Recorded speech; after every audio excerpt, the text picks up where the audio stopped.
Kasi matapang ka lang naman, we have the position pero gusuntukan tayo, harap ko makaya, bita. Ganun lang. But you're a coward. You are nothing without your position. Sa totoo lang. Tama-tama dahil marami ang nasalanta ngayon ng bagyo at baha. Maybe we can use this moment or this opportunity for to raise funds in a charity boxing match. This coming kung para mabilis this coming Sunday sa Araneta. 12 rounds, pwede.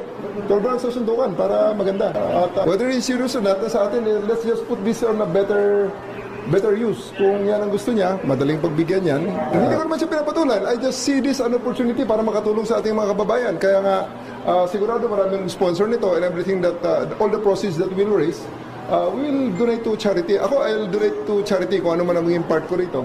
Mag-donate sila para makaraise tayo ng pondo.